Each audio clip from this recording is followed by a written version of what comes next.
Hello, and welcome to another episode of the Mighty Movie Podcast. I'm Ryan. I'm Josh. We're back in your ear holes for another thrilling edition. Woo! What up, son? What up, dog? How you been? Yo, I'm okay. You seen them movies? I've been watching. You eating any new burritos? Yeah, actually. Okay. Yeah. Tell me about it. Tell you about it. All right, man. You want to hear all about my burrito adventure? I do. Now that you're framing it like this, now I'm like, oh, this is a bigger deal than I'd first thought. It's really not. Okay. It's okay. I mean, I started it. I went to that place across the street. Been going there a couple times, Uh-huh. and it's they got a good chili Colorado, man. Oh, do they? I didn't even know that place across the street. Oh, there are two places across the street. No, that place is dead to me now, dude. I will not eat at that place now that it is not what once it was. Oh, okay. Hang on. Then there are three places across the street. Wait, what place are you talking about? Okay. I'm not talking across the street. Oh, shit. Dude, Jesus Christ. I'm not talking about across the street that way. This is where I'm talking. I'm talking not across right the big street, across our here little street on a side road. You're talking about that across the street. Yes. Indeed. Yeah, no, dude, that place but is you're talking about sit down, get a burrito, hanging out. not outside No. Chillinville. No. That makes sense. I've only gotten like one or two things from there. I'm like, this is pretty good, but like, again, other place is dead because I could go and look at the menu. I don't know. Yeah. But I'm like, my breakfast burrito. Yeah. It's gone. Yeah. Even though I found out I was eating it like 2 times a week and I was having tons of stomach issues. Yeah, it's going to fuck you up. It was that burrito. You are the one who told me this is a day off burrito, man. It's true. Just set aside a day to put that in your tum-tum. But it started to get to the point where since I was eating it like 2-3 times a week, Oh my God. it was like a week long of just feeling like shit. Just constant. Cut it out. It was all good, which is That's unfortunate. a damn shame because that place is amazing. I'm going to miss that salsa bar. Yes, but They had a delicious chipotle salsa. You showed me, I'm a Chili Verde kind of guy. Yeah. And you showed me Chili Colorado, and I'm like, you know what? Yeah. It's pretty good. And their Chili Verde is all right. Yeah. So maybe I'll have to check the Chili Colorado. No, Chili Colorado is really fucking good. I get it every time I go to lunch there. Absolutely delicious. But this side of across the street. Yes.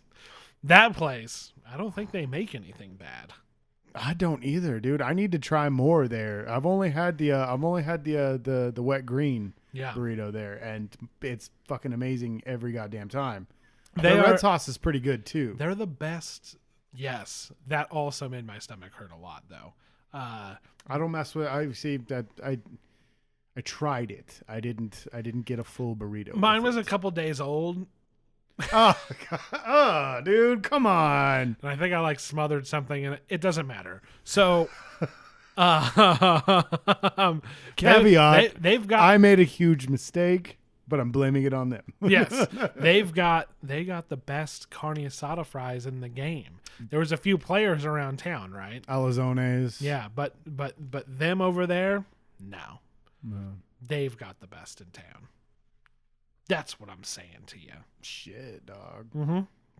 But yeah, they don't make anything bad. It's true. I'll put money on it. That's a Ryan guarantee for you. Oh shit. Go to that one place that's across the street, but not the other place that's across the street. Exactly. It's Southern California. There's Mexican places everywhere. It's true. Some are good, some are bad. Have you microwaved anything dumb? It's a big topic. People like to know about microwave shenanigans. Let me see here. I've been microwaving a lot of breast milk lately. Jesus, this is a family podcast. So that's all I've got. And apparently, you're not supposed to do that. Really? I guess if you're dumb, you shouldn't do it because it's like. If you were just like 45 seconds, just let it rock. And straight in the baby's mouth. No, you got to do it in segments and swirl it and feel it and all that stuff. Well, I mean, fucking, you shouldn't do that even for a non-baby. You shouldn't do that for yourself. No, you shouldn't. Yeah. Yeah, if I'm like, if I'm like, I'm gonna heat up some milk because I'm gonna put it in a latte or something. Yeah. I want some warm milk before like bed. 3 minutes. Yeah. It's just scorching and bubbling, and I'm like, that seems fine. Have you ever done that? Warm milk before bed? I've never done that. No. Okay. I was about to say I've never drank warm milk. I've never drank warm milk on its own. Obviously, I've put warm milk into a drink. Yeah. Hot cocoa, fucking oatmeal or whatever. Coffee, but whatever. I've coffee. I've never like heat. I don't know. I feel like warm milk would just taste weird. I don't do it anymore. But as a kid, I would put milk on ice because I'm like, milk needs to be cold. Yo, you drinking some chilled milk? I was, yeah. That's pretty cool. Yeah, that's so cool, dude. I can't remember my parents, when I was little, we used to go to this place for breakfast. I can't remember where it was, but they would give you a chilled glass with milk in it for breakfast if you ordered it. Like you get a mug out of the freezer. Yeah, for your dude, beer. and it was like a fucking, just like a little fucking pint glass, cold, fucking freezing cold. The milk in it, dude. It was really good with your French toast and your scrambies. I was out of the greater Los Angeles area and I was in the Los Angeles area. Oh, yes. And I ordered coffee on DoorDash from some place called Stereoscope Coffee, I think is what it's called. They have a few places around LA. Now, their single origin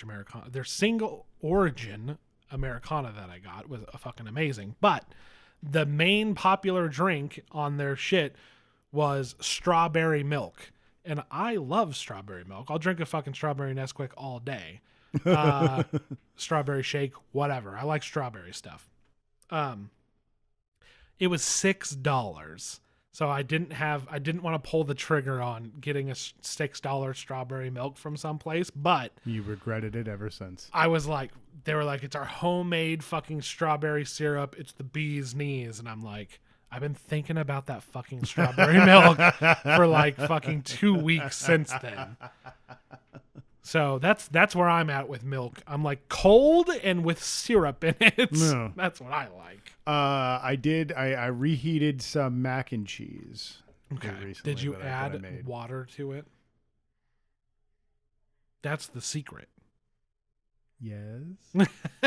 or did it come out fine? I mean, it came out because it's kind of like sticky, right? Well, it's like less creamy and more like kind of dry and sticky. I'm okay with it being a little sticky.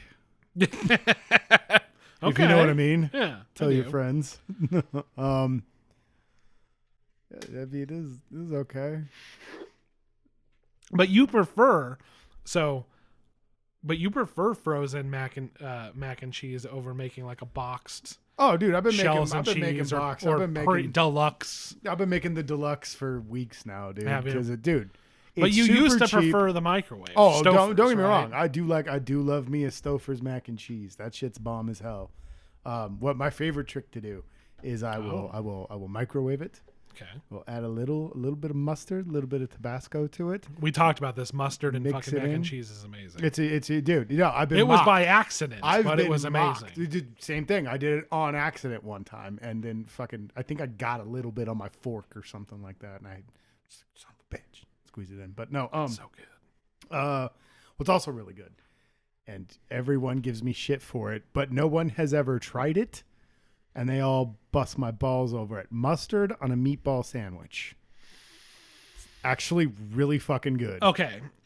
I'm sure that's great because, well, I mean, it's a little different, right? Well, and don't like it when I say mustard on your meatball sandwich, I don't mean like fucking just lay it on, dude. No, I mean it's like you're putting mustard on a hot dog. Exactly, like a quick little dip down there, the little zigzag motion, you know, and then just fucking fold it back together. And that's what I was gonna say. It's not like it's new, like Tommy's does it, right? Like mustard. Does Tommy's do it? Mustard on a chili dog. Oh yeah, like awesome. No, right? it's fantastic. So yeah. I'm like, when you say meatball sandwich, I go, yeah.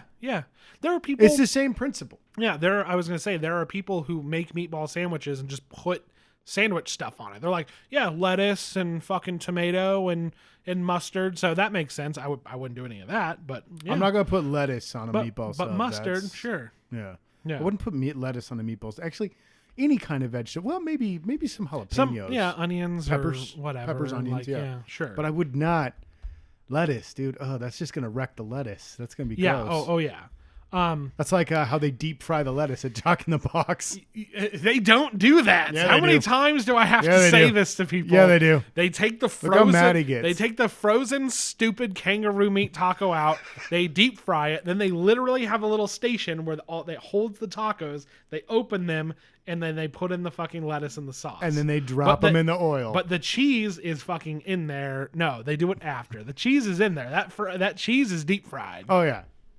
You want to see some frying some lettuce and what that looks like, go ahead and go to our YouTube channel and look up fucking Let's Get Cooking. Right. Okay. So that's one of only and I'll two tell you video a Jack in the Box taco does not look like that. No. I don't know why I get so worked up. You're not the only one who says that. No, you jump to the defense of Jack in the Box all the time, dude. Dude, here's what's crazy. First of all, those tacos are delicious. I don't know why. They're actually not that bad for you. Sure, they're deep fried. Yeah, They're bad for you, but they're not. Content, but calorie wise and whatever, like they put soy in them. I was gonna say it's a soy meat, isn't Yeah. it? Yeah, it's soy meat. It's like they're way ahead of this Impossible Burger. Oh, they've been bullshit. doing it for years. Jack in the Box was way ahead of the game. I know the joke is that it's like horse or kangaroo meat or whatever, but Wasn't that ostrich meat or something like that? whatever. Something like that. I don't remember. But also the Jumbo Jack, I actually don't like it very much. Most of their hamburgers I'm not that into. Ultimate cheeseburger, dude. Ultimate cheeseburger, and for some reason, the Double Jack, you add a second patty, for whatever reason, it actually tastes like a pretty okay No. diner burger. That's my argument about like the ultimate bacon ultimate bacon or the ultimate cheeseburger, because I'm not a big Jack in the Box burger fan, but if you add a second patty for some odd fucking reason, I'm like, this rises to okay. Yeah, it really does. The other day I was with starving. our options around here, getting a Double Jack is like okay. Yeah.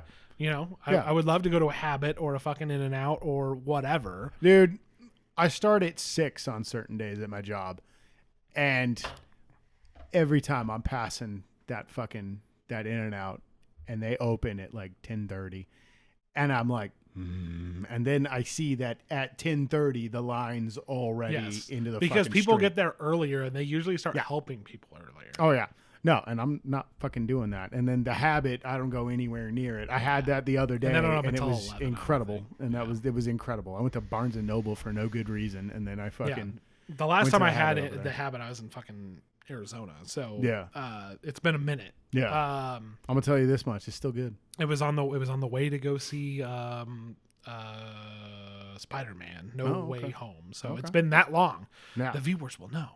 The listeners, whatever. Wow, opening banter. Yeah. It's gone off the rails. No shit. But no, dude. Okay. Mac and cheese. What I do when I do a Stouffer's. Sorry, I don't know. Yeah. Okay. What I do is I microwave for the required amount of time. Okay. Mix it, put it back in, do it the last spin. Mm-hmm. It's bring it back in. The moisture. Yes. Yeah. Bring it back out. Open it up. Mix it. Little mustard, little Tabasco. Mix. In the freezer. Okay. Yes. Throw it in the freezer. Thicken it up. Because I'm a weirdo. A quick chill. Yeah, you throw it in the freezer. I like me a chilled mac and cheese. You put it in there, it forms like a nice little like fucking congealed crust. And then you pull it out, and when you take that first bite, the top nice and cool, the bottom warm and gooey. It's fucking incredible.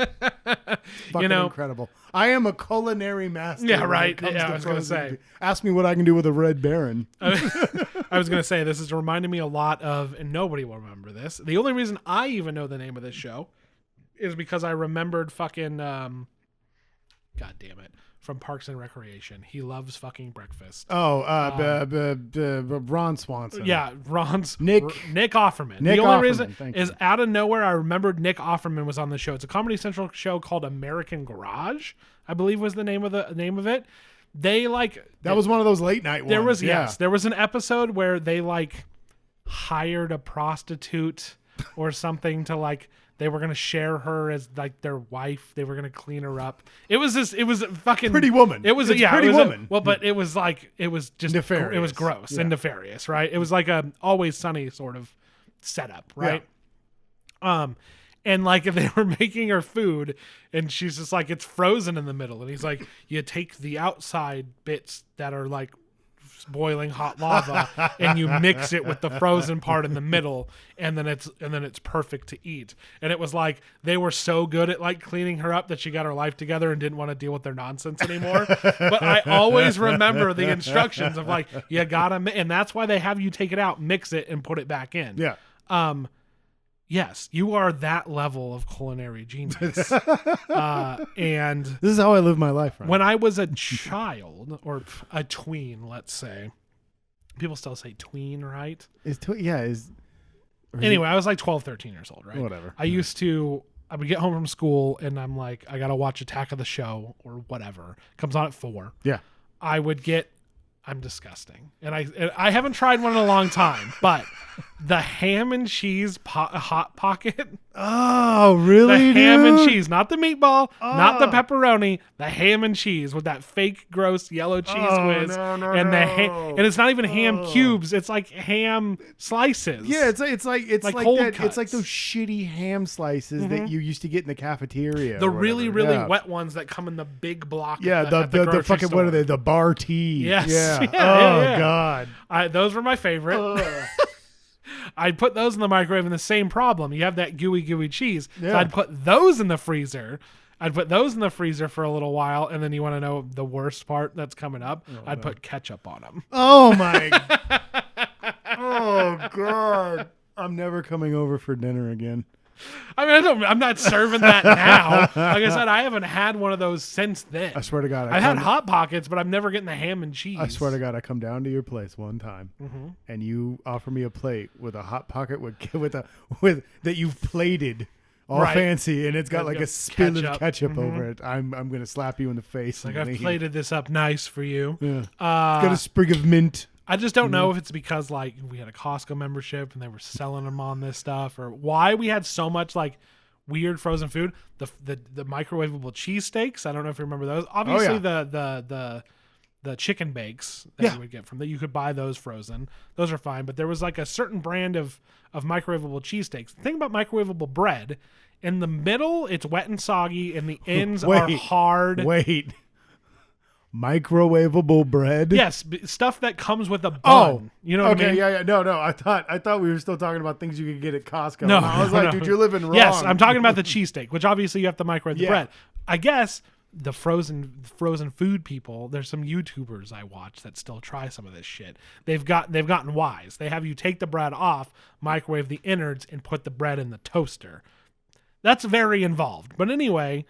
So what? It comes in like separate packets or something? I guess. I don't like know. A weird Lunchable? Yes. Basically, yes. Or you disassemble. And I'm sure that's much better. So I remember the Philly cheesesteaks, and yes, the inside, obviously, it's fucking melted cheese with steakums or whatever, some cheap amount of steak, and they were okay. Maybe they had peppers and onions. No, I remember that they did have the inside of when you microwave those frozen breads, the inside is wet and soggy, because it takes all the moisture out of the meat and everything. Is hard as a fucking rock and dry. Yeah. And I remember that. I remember, toaster strudels. Do you remember they had toaster strudels that it wasn't delicious raspberry jam inside? No, they had the egg and cheese and egg and bacon. Yeah, and God, they were you could awful. Never get the insides warm enough without burning the outside. No, because it's a different consistency than the jelly filling. Yeah. Oh God, they were awful. Remember those? And it was always gross. Oh, they were terrible. I had a friend. I would stay the night at his house, and we'd go to school the next day or whatever, and fucking. He'd pop those in the toaster because his mom was a nurse, and so she worked the night shift and shit. So there was never a fucking breakfast or anything like that. So we'd fucking pop those in the toaster. Oh God, I fucking hated it. Yeah, I don't know what it is about, like, when you think back about it, you're like, as a kid, you're like, it would have been much easier to just fucking cook some scrambled eggs or something. Exactly. Why was it like something I can put in the microwave or the toaster? That's the only thing I'm capable of doing. It takes just as long to fucking scramble some eggs as it would to fucking throw a thing with scrambled eggs into the toaster or the microwave. Yeah. The thing I always hated was the Jimmy Dean fucking breakfast sandwiches. The breakfast sandwiches, yes, not good. The fucking the pig in a blanket, like those were awesome. The corn dog. I know how you feel. I know how you feel about corn dogs. I'll eat a mini corn dog. I know. We weren't going to talk about it. I know how you feel about corn dogs, but the one where it's basically pancake batter over a sausage, you microwave that for a minute, and it's actually pretty good. That shit was dope. You dip it in some fucking syrup, and it's good to go. Hell yeah. That I can get. I fucking God, what I used to get at Carl's all the time when I was a kid. French toast dips. I fucking love those things, dude. They were so. I think they still have those at Del Taco. They do. Yeah. They have them. They have them at Del Taco now. I think Carl's still has them. I'm sure they don't ever change their menu. No, unless it's to add a new expensive hamburger. Exactly, and increase the price. Mm-hmm. My niece is very brand loyal to chicken stars. Every chicken, you know how most people say McNuggets for every chicken McNugget? Yeah. See, I did it myself. Yeah. Every chicken nugget is a McNugget. Is a McNugget. My niece is completely different. Everything is a chicken star. Every nugget's a chicken star. I don't know why. You get it from McDonald's, not a McNugget. It's a chicken star. More nuggets should be shaped weird. They're fucking. I agree. Dino nuggets whatever. are still my favorites, dude. I fucking had some Dino nuggets in the freezer for a while when I first moved in here. That's what's up. All right. Dunk that shit. This has been the Frozen Food Podcast. Right, what are we doing, dude? Getting way into opening banter. Like I said, it kills. Yeah. We get feedback that people love it. Oh, it's great, dude. So there you go. All right, that ends it. That ends our bad food, bad dreams segment. Yes, but I think we probably should move along because we have two newer movies. One's really new and one's a little older. Yes. Which one did you want to do first? We're going to start with, Josh. Okay. We are going to start with The Northman. Oh, The Northman? The Northman. Directed by Robert Eggers? Yes, right. I always call him something stupid, so I forgot what his actual name was. I always say the Eggman, Eggy, or whatever. I always say something Robert stupid. Eggman. Yeah, Eggman. Every time I hear his last name, all I think of is Men in Black. This is his third Eggers. Egger suit. An Egger suit. Right. This is only his third movie, right? In water. Focus up, Josh. This is his third movie, correct? Third or fourth. Yeah. The Witch was his first fucking movie. Yes. I think he had a couple shorts. I'm sure. Yeah, student films, short films, whatever. Yeah. But first big movie. I think this is the first big studio movie he's ever made. Because The Lighthouse I think was released in theaters somewhat, but mostly straight to. I'm trying to Amazon remember if Prime. Hansel and Gretel was him too. Not sure. For all intents and purposes, as I understand it, one of his early films. This one of his first. This films. is one of his. Yeah, he's a relatively new filmmaker, and for whatever reason, I don't know how he's convinced all these studios to give him money to make very, very not mainstream movies. No, this went to theaters. Yes, it did. I was watching fucking commercials for this in front of basketball games. Oh yeah, yeah. Dude. I could only imagine what the average basketball fan would think. I don't know why that's the Northman of the Northmen. If they we know a couple theater, of average basketball fans. Yeah. We should talk to them. How long was it? Did you pay attention? It felt. It's like 2.5. I think it's. I was gonna say it actually felt long, despite enjoying almost all of it. The beginning it's very fast paced. I was very into it for the first half, and the second half does drag, but that's where the revenge plot comes in. So you got to sow the seeds. You know, it's very Shakespearean, very Hamlet. Mm-hmm. It's also written very Shakespearean. Oh yeah, a lot of Macbeth in there, a lot of Hamlet. Fucking sorry, hang on. I fucking screwed the pooch on this. Josh, what did you think of The Northman? I really, really, really, really, really enjoyed it. I have no jokes to make about it, dude. I was making jokes throughout just because I'm a degenerate. Well, because it was fun. Yeah, but holy shit, was that like? How does this guy make movies like this? I have no idea, dude. That blew my mind, dude. When did just that wide shot and the guy chucks him the spear and then he fucking just spins it around and chucks it at the gate? I want to see behind the scenes on that. I want to know if they choreographed that, because that blew me away. There are parts in this where, like, first of all, if you don't know anything about Vikings or Norse mythology or any of that shit, there are parts of this that could come off really like fucking weird and What cringeworthy, the or fuck? what the Yeah. fuck's happening. And like they teeter for me. Some of them are better than others, right? But the actors, like, how does he get some of these performance out of these actors, dude? Like, they're just going for it. Like I'm Willem Dafoe, like walking Willem Dafoe around and on his fucking all fours. Skarsgård and Ethan Hawke. Ethan. Yeah, Ethan Ethan fucking Hawke Hawke. is the one that really impressed me. He was going for it the whole time. I dude. was like, holy shit, dude! They're rummaging around on the ground, fucking barking and howling. like dogs, and yeah, very, very weird. It's and such a weird. even on a fucking Taylor movie. Joy. So good. Oh yeah, I'm just like because we were making the joke like, oh, in the woods, okay, and then like I looked and like.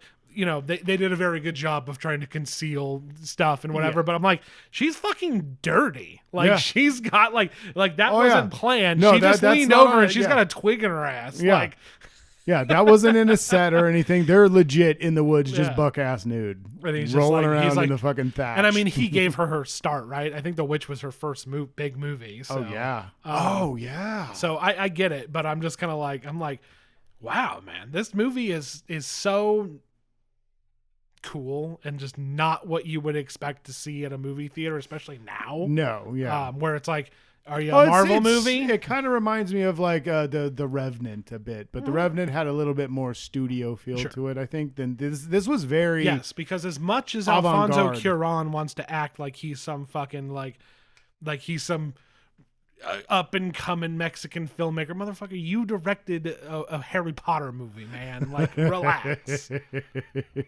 He drives me nuts, man. And from what I understand, he's a pain to deal with. He's a pain to work with. Oh, really? Mm-hmm. That's fucking shitty.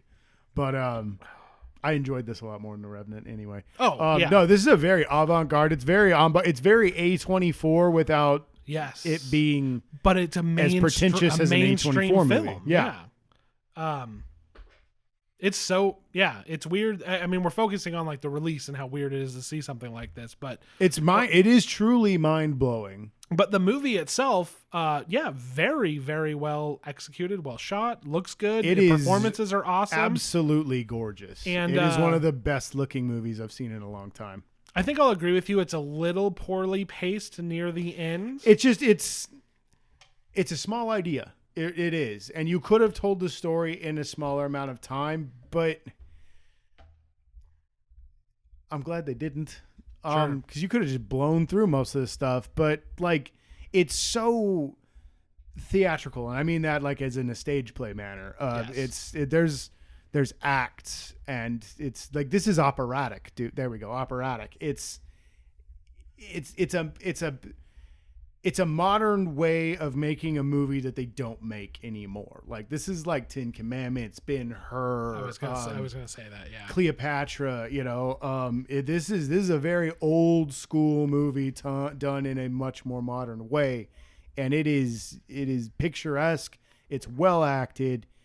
It is brutal as fuck. I was going to say there's not a lot of times I would say like it's fiction, right? Yeah. But I'm just kind of like, maybe some viewer discretion advised. Yeah. They were very brutal and with some of the heavier elements and some of the brutal violence, brutal violence and sexual violence as well. Yeah. It was pretty crazy. Yeah. But There's some rough spots in there. Yeah. Buyer beware. Mm-hmm. But I loved it. I'm not even a big Alexander Skarsgård fan. I really liked him in this movie. I don't like him either. And once I recognized him more and the beard and hair wins, I was kind of like, I'm like, he feels like a different character now, right? You can't do this to me. Yeah, right. When you were just a fucking beast, I liked you more. But they don't glorify any of that stuff. If it is what it is. Yeah. If anything, it's more like matter of fact. This is the life that we live, kind of thing. It's nothing feels like matter of fact and horrific, over the top or anything like that. It is horrific because it's so brutal, but the brutality is handled very practically and everything like that. Like, no, this is what we do. And a lot of it, especially when you're watching him in his Raider days and stuff like that, this is what you do to scare the shit out of everybody. Mm-hmm. It's because he's a berserker. So it was fucking awesome. I fucking loved it, dude. That fucking shot, just the whole long shot of him climbing up over the fort and then jumping off and fucking taking that horse rider out with the axe on the way down. I realize that I realize that I'm a fuddy duddy because these days I'm like, all right, because I'm like, yeah. where are they doing the cuts? And I was like, there's the first one, there's the second one. You can spot the cuts, but like, don't. No, yeah, that does not matter. No, that whole sequence is when like you said, the beginning of the movie really pops off. A lot of character stuff up front. Then you go through that where it's like setting the world and the scene and all of that. And it's like, holy shit, this is crazy. Then it slows down and it's more of a personal story from there. I liked him as a kid. The kid they got to play him when he was younger was awesome. Yeah. He didn't weird me out. Like, we're going to talk about other kids later on. Sure. I liked that kid a lot, dude. I loved the fantasy and the myth about it with the whole story with the sword and everything. Mm-hmm. It's so fucking cool, man. Like I said, the fantastical elements blend in with like the matter of fact kind of like the real world brutality and like slaves and just how these places slavery is a big thing in how these things function and the brutal cold and how it taking boats places. They're like, it's gonna be 21 days if we're lucky. And I like on this shitty fucking piece of wood. Well, and I like the subtle ways that they show you that time has progressed. Because when he gets on that boat, he's cut his hair pretty damn short. When he gets off the boat, his hair's long again. Yeah. And time has passed. It's been like maybe a month or two. Yeah, and they showed how shitty that was, and like when Anna Viking Taylor life is rough. Yeah, when Anna Taylor-Joy is like doing her prayers or her spells or whatever they're supposed to be. So awesome. You're kind of just like, she's just religious. Is kind of how it is. It's not doing anything. Then you get to some of the fantastical elements on that island in Iceland, and you're just like, and then they kind of, it's like, is it in his mind? Even though they ride that line so well, and it's so awesome. And the ending scene is just like, oh yeah. I mean, story wise, it's kind of like, damn, dude, this didn't need to happen. But it looks so good. It's so fucking cool. badass, and that's the whole mythology angle that I love about it. Where it's just, if you're a fan of Conan the Barbarian, Game of Thrones, I guess. Sure, yeah. There's an aspect of that. Skyrim. If you love the video game Skyrim, you're gonna fucking love the Northmen. Mm-hmm. It's The Witcher as well, dude. There is Witcher, a lot of Skellige in here, dude. Yeah. I think, and I bailed out on the Witcher show, but I feel like, if you like the Witcher, you probably. I was talking about the games in the books. Sure, I know, but since this is not that medium podcast, if you like that show, you might like this. I bailed on that show though. I watched the whole first season and I was like, that was pretty good. And then the longer I thought about it, the more I was like, well, I didn't really like that show. I didn't even watch the second season. That's me. We're not talking about The Witcher though. But no, the Northman is. You can find it to rent. You can find it. Anywhere. It might still be in theaters too. Yeah, it's available on digital, so you can rent it, or it's probably available to buy soon. Whether it's on. It's incredible, man. The music is great.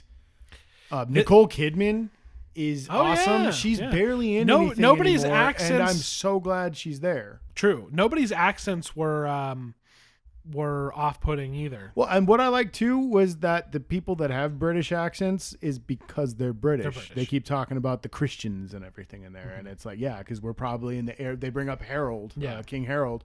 So we're smack in the middle of them invading England, and it's so fucking good, dude.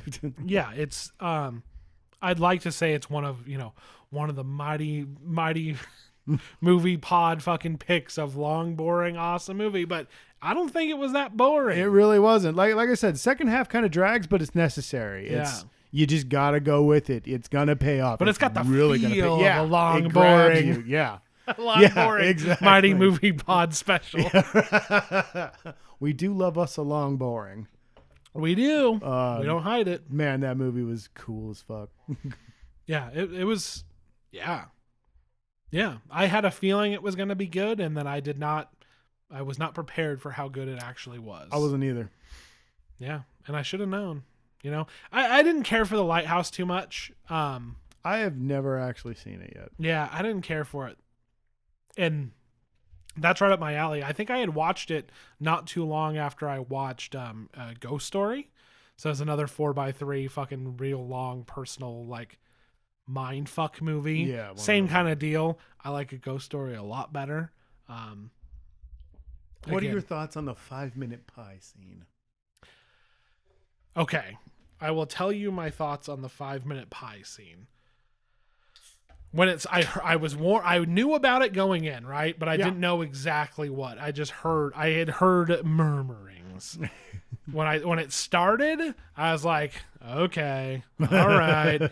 But they actually I get it. I started to get it. The longer it went on, the more that like it was sinking in what they were trying to do. Yeah. Where it's just like, you know, every movie moves past everything so quickly, and just like as it went on, like the grief that was able to come throughout that scene, it's bizarre because she's trying to scarf down an entire pie. But like as it went on, the more you were like, oh shit. Yeah, they succeeded in making me feel like shit. Oh, wow. But when you look at it from a filmmaking point of view, you're like, they have a 5-minute scene of her just fucking eating pie. And you're like, yeah, it's probably poor, but for the movie, it worked. Yeah. Okay. Yeah. I haven't seen it. I just want to know. So the Lighthouse is more fucking old god losing your mind sort of bullshit, but still that. I love that shit. Yeah, and it might work for you, but I don't know. Robert Eggers is an interesting cat. Robert Pattinson. I liked Robert Pattinson more in that and I think Willem Dafoe let me down in that one. I think is what ended up happening. Okay. I don't know. Maybe I just wasn't maybe I wasn't in the right frame of mind at the time, but I was like, this is good. There's tons of stuff I don't know. Because I like about this, but overall, not for me. Yeah, every time you've talked to me about The Lighthouse, you've said it's good. It's not for me, but it's good. Yeah. So yeah, that's how I feel about it. So so him coming to this after that, I'm just kind of like, ooh, this is like a right where you live kind of. I'm like, you know, I hate to put somebody in a box like that, but I'm like, right here, if you could keep doing this with other genres, right in this line of like genre and fucking and art house film and fucking whatever else you want to fucking throw on the guy, he'll continue to make great movies if he can capture this. Of the, I guess, historical piece movies that I've seen set in the sword and fucking armor era, this is up there with Outlaw King for me. You remember how much I love Outlaw King. I watch that movie all the fucking time. I really need to watch it. I just keep forgetting. Yeah, dude. I'm love me some Chris Pine. Yeah. Oh, dude. His accent's terrible. Don't worry about it, man. This is a Robin Hood, Prince of Thieves kind of thing. Who gives a fuck about his accent? The movie's awesome. Hey, and Alan Rickman defends fucking... He does. Defends him till he died. And I mean, you know what? Who would know better than the only British person in the entire movie? True. Plus, you know the fucking Brits, dude. They do something and then they change and then they blame everybody else that they're bad. Yeah. They called it soccer first, then we picked it up and they're like, no, it's football. Fuck them. We've had this discussion on this podcast. We have had this before. discussion, yeah. Because I said footy or something like that. Yeah. Anyway, yeah, fucking just watch it. It's out on when you get a chance. It's out on digital. Just give it a go. I would say totally worth it. Josh paid for it. I didn't fucking pay for it, but I would say, are you happy with your purchase? I was gonna watch it this morning. Again, we watched it last night. I was gonna watch it again. I wouldn't blame you. Fucking awesome goddamn movie. No, instead of that, I watched all of. You watched Urban Legend again? No, fuck you, dude. I will never watch that goddamn movie again. I kind of wanted you to restart it because I was like, well, now I'm lost. But then it started to come back to me. Yeah, no, it was funny. The whole time I was watching this, I was like, I can see why Ryan bailed on horror. Yeah. This movie It was a bad sucks. time. This movie fucking sucks, dude. But going back now, I'm kind of like, well, maybe I should revisit some of these. That'd be an interesting idea. That would be kind of fun. Revisit some of the movies the late 90s, that 2000. killed the horror genre for me. I would love How to do go they back hold up now? Do I appreciate them more, or can I look back at them and laugh now? I don't know. I would love to go back and watch the movies that kind of killed sci-fi for me for a while there. Oh, okay. Yeah, that's an interesting thing. What era of sci-fi was killing it for you? Oh, like late 90s. Oh, okay. The movie, the era that killed pretty much everything, but probably comedy. Sure. It was the comedy. Because action was fucking banging. Drama was awesome. Crime movies were incredible. Yep. But like, I feel like a lot of genre movies suffered. But fantasy films, for sure, because they fucking died out real quick in the 90s. And then Lord of the Rings happened. Yes. And then, unfortunately, every fantasy movie that comes out now is just like, well, it's good, but it's not Lord of the Rings. Sure. And why does it need to be? 47 Ronin's a good movie. I don't know. People give the Warcraft movie a lot of shit. Yeah, and that movie's fun. I think that movie's fine. At least it's fun. Mm-hmm. Like that Wiener Khadgar hasn't done anything good except for like, I don't know, his bit part in fucking in Snowden or whatever. But oh god, he was in Snowden. Yeah, god, that was a good. Did we talk about Snowden? We brought it up before. Yeah, that's fucking amazing. Because Snowden's a really good fucking. That's one of my favorite Joseph Gordon-Levitt movies. Agreed. What do you have to pick from? Brick, fucking Inception. What is it? Good. Fucking God, I can't think of the name of it now. The bike movie. Premium Rush. Premium Rush is all right. It is a movie that is far past its time, but I still enjoyed it. That is a 90s ass action movie, and it is dope as fuck, dude. I liked Premium Rush a lot. It's still stupid. It's just stupid. I've watched bits Get and a pieces. fucking bike with brakes, you dumb shit. Nobody cares. You can't when it's a Premium Rush. Whatever. I'm pretty sure we lost the thread. 50-50. Pretty sure we lost the thread here. 50-50. 50-50. First of all, 50-50. Did I tell you I finally watched it? Did you finally watch it? I finally watched 50-50. And it's fucking good, huh? That movie broke my fucking heart. That movie was really good, dude. And props to Seth Rogen in that movie for kind of playing the same idiot he always plays, but like really being a solid human being in that. He was an idiot, but he just didn't know what to do. No, he didn't, and that was the thing. He was a best friend out of his element, and he was trying to get in his element, and that was the subtlety in the movie that I really liked. The movie's fucking great. And then he went on to make fucking The Night Before, which is another one of my favorite fucking movies. That's of all one of my time. favorite Christmas movies. We've talked about it at length. Without a doubt, my favorite Christmas movie. We all know this. I missed it. I am like a slave driver. It's probably the wrong thing to go to. Wow. Probably the wrong thing to go to. Because you know what's funny? I was going. Oh, he killed himself. Wow, probably the wrong thing for me. Forget it. I am like, we're fucking watching this movie every time around. I'm like, everybody needs to watch it. I know, yeah. You were yelling at me, and then I ended up being late because I fell asleep after work. That's a good fucking movie. But, yeah. I think we lost the thread a little bit. Yeah, no, we were talking about genres that died. Sure. Yeah. That's right. Movies yeah. Like why? Yeah. And Lord of the Rings, like, then they made The Hobbit, right? And like, there's a. That's how do you feel about that? That's a long story of who's to blame with that because Guillermo del Toro bailed so late into production. I would have loved to have seen Guillermo del Toro's take on it. I mean, again, who knows who's right here, but fucking. I would love to have seen it. Well, but Peter Jackson likes to blame him that all of the decisions were already made, and he came in and did what he could after the fact. Whatever, dude. So I'm just like, but who knows what? Oh yeah, because I would still like to see Peter Jackson's version because I imagine there'd be a lot less weird, and I'd like to see Guillermo del Toro's version because I'm sure there's a lot more weird. You watched Nightmare Alley, correct? Yeah. Yeah, it's not very good. No. That's how I feel about most of his movies. Although The Shape of Water was all right. Yeah, you liked The Shape of Water. Yeah. I liked The Shape of Water. Pacific Rim's good. Pacific Rim's awesome. Mama's good. All right, I gotta think. Well, wait, no, that was a produced from. That was him producing. That wasn't his movie. Crimson Peak is one of my favorite fucking gothic horror movies. It's so fucking good. That's him. He's got his niche. So, back to the original. Nightmare Alley's bad though. Back to the original topic. So genre movies of the 90s. is your is the worst time for a genre that you loved. Mine is I've come to love horror, but I'm the fucking early 2000s is where horror goes to die. Yeah, no. What is the one where it's I can't and here's the thing.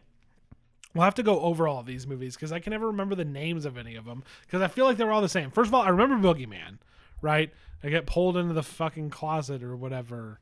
It's there was one effect they kept using over and over again. It was the wall. It was the Frighteners thing, right? Yeah. They love to use that over and over again. Yeah. Peter Jackson again. Fucking great movie. Yeah, right. There we go. And love that goddamn movie. Yeah, Frighteners is good. It's also very, very funny that Michael J. Fox had come off of his non-stop working 24 hours. I think that was his last movie. Yeah, wasn't to get Back to the Future done, and then he was on the set of that and just kept saying Doc all the time. Kept calling Doc. Yeah, kept calling him Doc. That's so fun. I did it again, didn't I? I did it again. I said Doc, didn't I? So fucking funny.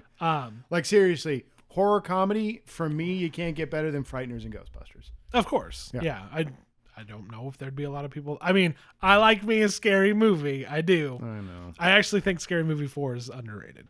Okay. So wait, no, is that the one where they got the guy from Airplane back? Yes. Well, he ghost directed most of those movies. No shit. Because why would you do? Well, he ghost directed. I was going to say he didn't want his name on it. Yeah, he didn't want his fucking name on him. There were the ones with Charlie Sheen, which comes with its problems, but they did War of the Worlds and see, and that's why that's not funny to sure, me. Where it's I just agree. reference the movie, reference. Yes, you're not wrong. They're not great. I'm just saying I'm a fan, but nobody will argue with you. Frighteners, Ghostbusters, that's about as good as it gets, right? Yeah. If you have any arguments, let me know. Sure, but anyway, we'll have to go through. There was another one that I remember where it was the lights, if the lights go out and something happened when I was a kid, now I live in an apartment just that's wall-to-wall fluorescent lights and I've got a bunch of batteries and flashlights and I saw most of these in the fucking theater. I'm trying to remember if I was a kid and I'm socializing. Everybody in the theater, sorry, I was 14 years old. You were an idiot kid. Everybody did it. So, and it was more about just fucking around than it was about watching the movie. But I sat through so many of these and there was never one that was good enough to hold my attention. I think that's Urban Legend got the closest, I'll say that. I think that's Tooth Fairy. Tooth Fairy? I think that's Tooth Fairy. You might be right. Talking about. That movie fucking blows. With Vin Diesel. No. Wait, was Dwayne The Rock Johnson. Dwayne The Rock Johnson. There we go. Yeah, God damn it. Power of the Xbox. Congratulations, Xbox. Yeah. Happy Easter, Xbox. Anyway, all right, let's get back on track. I mean, shit. The Northman, good. See it. It's somewhere between more film nerd than you expect and exactly what you expect if you watch the trailers, right? But if you're looking for an action if you're looking for a Viking action movie, look elsewhere. It'll give you some of that. I have one to recommend to you. Watch Pathfinder starring Carl Urban. That movie is just an action movie all the way through, and that movie's fucking badass. Yeah. And this movie has some of that for you. Oh, yeah. Oh, it has a lot of that for you. The second half of the movie is where a lot of the story comes in, so it's a little slower paced, and because the first half of the movie is so raw and raw is a good way so action packed and everything. The second half feels a little slow and long. Revelations waiting around, things like that. That's where the story is. He's biding his time. He's getting his revenge. It's fucking incredible. It is. It is incredible. This is going to be. We didn't do it last year, but no, we didn't. We're gonna do it this year. This is definitely up in the top for our top 5 of the year. Yeah, and it's only May. I mean, it's halfway through the year. It's pretty good, but God, is it good? So fucking good. We have another one though, Josh. We do. We've got one more for you. Okay, I took my note. Okay, we got one more for you. We got one more for you, and I know you're expecting it. Probably because it's in the title. Yeah. Doctor Strange. They did what I said they would never do, and they made another one. Doctor Strange in the Multiverse of Madness. They made a fucking sequel to Doctor Strange, which I said they would never do because nobody cared. But then they made Infinity War, and they were like, he's actually cool. So they made another one. And I'm going to say this right off the bat. Okay. Much like in the comics, for me, and I think other people, because I've seen it said before, heard it said before, Doctor Strange is really cool when he's a side character. Sure. On his own, kind of boring. Because my complaint with this movie, you haven't asked me the question yet. Mm-hmm. And we'll get into that in a sec if you want. I'll let you ask the question, Josh. I'll ask you the question this time. But for me, Doctor Strange is the least interesting part of this movie. Doctor Strange's whole plot line, I didn't give a shit about. Ryan. Yeah. What did you think of Doctor Strange and the Multiverse of Madness? I thought it was a fucking stupid, cool, fun movie that I really enjoyed, but it was kind of dumb, and a lot of things that you said are correct. But the dumbness was part of its charm, really. Because it's a Sam Raimi movie first. It's a Sam, that is why I love it. Because that's an important distinction to make. Because normally when it comes to directors with these movies, if you're not talking Taika to a certain extent, but James Gunn for definitely, it doesn't really matter. But this is one that it's like that is an important thing to say. Having Sam Raimi on board and not having any Sam Raimi in it would have been a travesty. Oh, of course. And this movie is just chock full of Sam Raimi-isms. You're getting Darkman in there. You're getting some Evil Dead, Army of Darkness, some Drag Me to Hell, some Spider-Man, lot of Spider-Man. You're actually getting set pieces from Spider-Man. Yes. He gets thrown through the cafe. Yes, that the car got thrown through. Mm-hmm. The gotta go off the balcony. And those things where I was like, did he do that or did somebody else write that and he just was like, I'll do it? No, I think he was trying. I don't know why. I think he was trying to. You said that to me when we first talked about this briefly. And I think what he was trying to do was capture everything that he's done. It's kind of a who's who of Sam Raimi's films and stuff. So you get the goofy, over the top Spider-Man superhero kind of stuff in the beginning, and then as the movie progresses, you get a bit more of his horror elements, and then with Scarlet Witch, sometimes some of the shots you get a little bit of I was a good person, but now I'm kind of questionable with the so you get a little bit of the Darkman stuff, and it's so good. It's so good. You of course get a bunch of Evil Dead and Army of Darkness stuff in there, and it's Ashford's and all of that stuff feels like, and the camp this is his mark. The camp is executed so well. But I agree with you when you said to me that some of it is obviously his camp and that works, and some of it is Disney's like, oh, this is a Sam Raimi kind of thing, and it doesn't hit as well, or it's mandated, where like he's got to do it and he tries to put his spin on it, and you feel like it's not, you feel like his heart's not in it, or it's not genuine. There's just little parts where it's like Gunn and Taika and fucking, I don't know, whoever Miller, is that who does the Spider-Man movies? What is his name? I don't fucking remember. We remembered this when we did the Spider-Man one, but they seem to roll with it good, right? Yeah. And either he's I feel like Taika's just doing whatever the fuck he wants. Yeah. They tell him to do something and he just does Taika, and they're like, it's not what we wanted, but whatever. Yeah, sure. You know? And that could go south, and I hope it doesn't. We'll talk about that later. But there are just parts that I'm like, did he do this and it's just not hitting, or are they trying to, or is this the parts where they were like, add some Spider-Man Raimi things in this? Yeah. Because all of the horror elements and all of the camp, the horror camp, and some of the real camp hit. Yeah. It's the referential Disney Marvel quippy shit. The signature shit. It's like when Bruce Campbell shows up in Spider-Man and Spider-Man 2 and Spider-Man 3. That's close to what Marvel does now, right? Mm-hmm.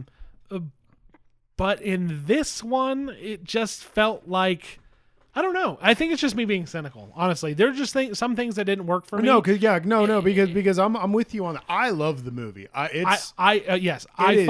think it was one of the funnest Marvel movies that has its own fucking identity. Yeah, sure. and that's what I was gonna say. I love it because it has since Thor, I think. Ooh. Wow. Thor feels like a different movie from Iron Man and Captain America, right? Yeah. Thor and they kind of ruined it with Thor 2. Yeah. They brought it back with Ragnarok. Yeah. But then they tried to make. But it's too over the. For me, it's a little over the top. I love Thor Ragnarok. Taika and James Gunn kind of got together of like, how about our movies feel similar? I don't know. This movie stands on its own as yes. No, I love the movie because, like you said, it's got its own identity. This is a Sam Raimi movie first and a Marvel movie second, in my eyes. Some Sam Raimi snob might come fucking shoot me down on that, but he doesn't need to do it if he doesn't want to. No, and honestly, it's the same reason I love Eternals, because Eternals doesn't really fit the mold. This definitely doesn't fit the mold. And it's like I was saying after watching the Suicide Squad, James Gunn's Suicide Squad. I just watched it again this weekend. I fucking love that goddamn movie. The movie is good. And it made me sad because I don't think Guardians is ever going to do that. But having seen that they let Sam Raimi do whatever the hell he wanted with this, and he did it. And it's so good because it doesn't. There is a lot in there that follows that Marvel cookie cutter bullshit. But there's also so much in there that has Sam Raimi in it that I feel like this is Sam Raimi's take on Doctor Strange. And I really, really, really hope if we go forward with more Doctor Strange films, and it feels like the way they're doing everything, they want Doctor Strange to be kind of a front runner. So I want more of this Doctor Strange. I think you're right, and I think we have to wait until the new Captain Marvel movie to really know what direction they're kind of going in. But who's doing the new Captain Marvel? I don't know. That's a good question. I'll have to look into that. Because I know that movie's been weird because it was Captain Marvel 2. Now it's Brie Larson, Marvels, right? Now it's Marvels, and apparently Brie Larson's out. No, she's definitely in it. She's still in it? Yes. Okay. Because I was reading a bunch of shit where they were saying that Brie Larson was done. Yeah, no, we're not doing that again. No, she, on her personal stuff, she's been talking about showing, she's all ripped. She's doing the screenshots and stuff. She's doing it. So okay, cool. Okay, because I was like, okay, just because that movie fucking sucks doesn't mean that she sucks. Don't get rid of her. Don't Henry Cavill Brie Larson. Yes, I agree. But you're right. I don't know who's doing that movie because the co-directors who did the first one, I doubt they're doing the sequel. I hope not. Please don't. Please get real movie makers. Right? They weren't very good.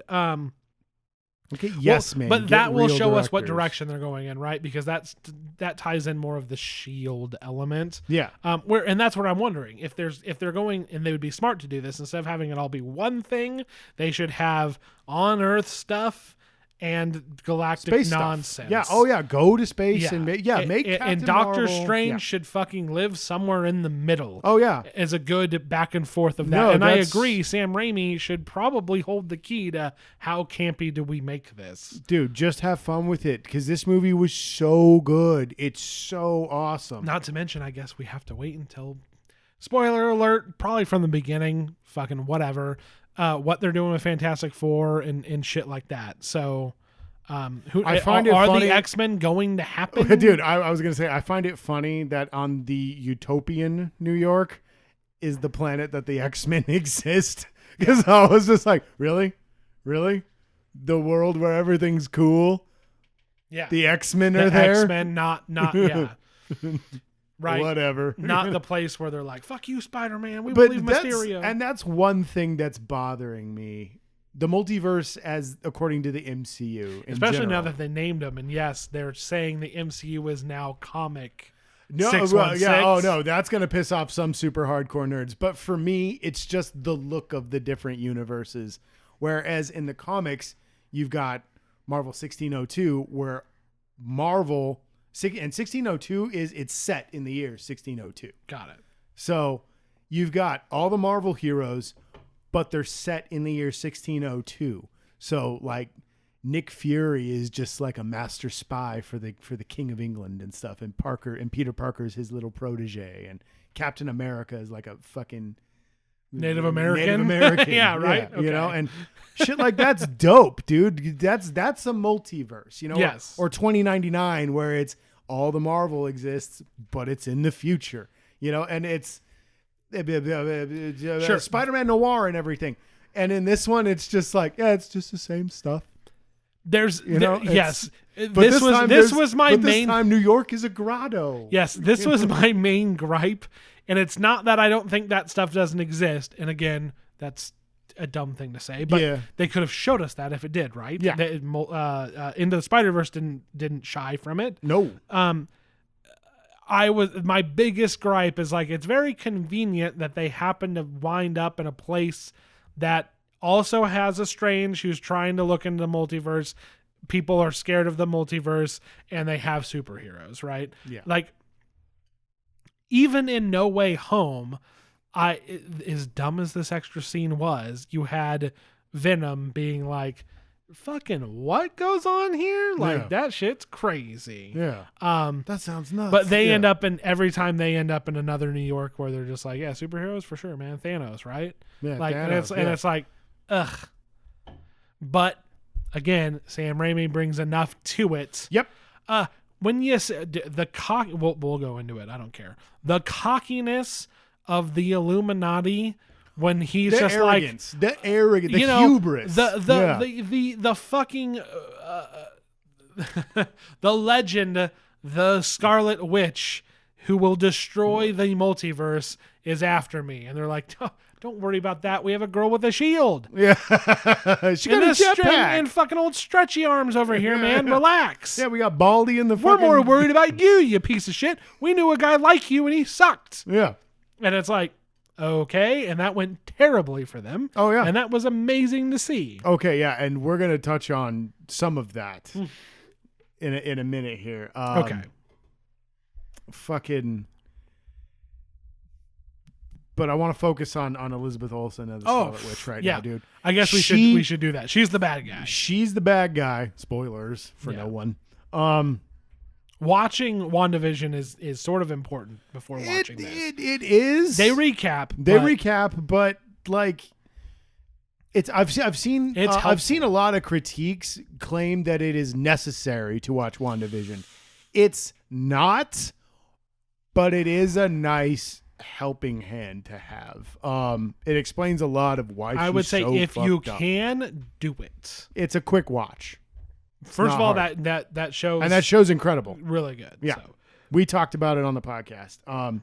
Indeed, but Elizabeth Olsen's bringing it in this movie. She is the best part of the entire film. She's incredible in this movie.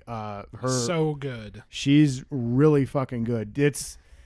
It aside from Thanos, probably my very favorite villain. Thanos, she's up there with the Lokis and Thanos of this. Loki, of this Thanos, world. Zemo, Scarlet Witch, all of them. Take your pick, put them in whatever order you want. But Scarlet Witch is and one of the best. And what's so funny is that as a bad guy here, it's one of the best, and then she was a bad guy before and one of the worst. In one of the worst, right? So that's pretty funny. Yeah, in her introduction, she sucks. In this one, she's fucking incredible. I want to see more of her, and I want to see more bad Scarlet Witch. But sure, that's up. Is Wanda gone or is the Scarlet Witch gone? Oh, for God's sakes! And why did the Mind Stone have something to do with this? Yeah, I think fucking Catherine Hahn fucking said something about it. Like, she said something. Woke it in her or some shit. But whatever. I don't know. But then why the fuck did Quicksilver have his powers then? Yeah, I think in this one they addressed the Mind Stone just because Scarlet's like, yo, I fucking brain panned my man. Sure. You Yeah. know? Because she definitely did that. She did. Jesus. But no, They're all over the place with her, and it doesn't matter because she was so good. She's so fucking good. So driven, so deluded, and lost in her own wants and how what's good for her is the best possible thing. The most important thing, and everything else can just get fucked. And I loved that. I thought it was great and I love the thing that I like about the Doctor Strange movie is the conversation happens first. Oh, it's the only Marvel movie where people try to talk each other out of doing something stupid. I was so happy. That applies to the it's first one as well, dude. Yes. Where he wins by outsmarting the villain. That I do remember. Again, I also still don't remember that Mads Mikkelsen was the bad guy. I don't remember him even being in that movie. I was going to say, not only do you not remember him being the villain, you don't remember him even being in the movie. Yes. I was like, Tilda Swinton was bad, and then he fought a big monster. I don't know. So I guess that didn't happen. But no, in the Doctor Strange movies, the conversation is the most important part. And Strange repeatedly tries to talk Wanda out of it before violence ever happens. And I praise both of the Strange movies for that. Yes. If Tony and fucking Steve had a real conversation, we wouldn't have ended up with the dumbass shit that happened why in that Civil movie. War is so frustrating. And like, my girlfriend died, I gotta go. And he's just like, some lady made me feel bad. Fuck you. And it's just like, this one, it's just like, I understand where you're coming from, but think about this. Yeah. Your kids aren't real. And also, they do exist in another reality. What happens to the other you? And he explains that to her, but she needs to be shown it before it makes any really hits. And that's the best what I part. liked about, that's how she's defeated, is by showing her what a bad idea she has. What a bad idea it is. It's so good. It's great. It's perfect. And what's crazier still is that's one of the only it's one of the only good parts of Batman versus Superman is at least at one point they try to talk it out. We talked about this when we talked about the movie. Like, Clark is like, dude, don't fucking do, and he just pushes him. And that's what's so frustrating about Civil War. What starts the fight is like, Clark's like, dude, stop being a dick, and he fucking punches him. And he's like, get away from me, dude. Yeah, guns, gas, fuck Batman, Batman shit. No, Batman started that fight like an idiot. But and Clark was just trying to talk to him, and it's at so least good. Like one person got pushed, and it's like that's what the problem with Civil War. Like, this did a good person, two heroes, quote unquote, fighting much better than they've done previously. Yeah. Oh, 100%, dude. Hell, fucking the first Avengers movie did a better job of fucking heroes fighting each other. Turning Hawkeye into a bad guy. Hulk and Iron Man just having a shitty two ego problems, and then Cap coming in being like, "You guys done?" Yeah, you guys are so petty and tiny. Yeah. There's done good and done bad, and most of this movie is this done good. Yeah, because Strange keeps trying to talk her out of this awful course that she set herself on. And that's part of him knowing that it's not only world destructive, like, she's going to end everything.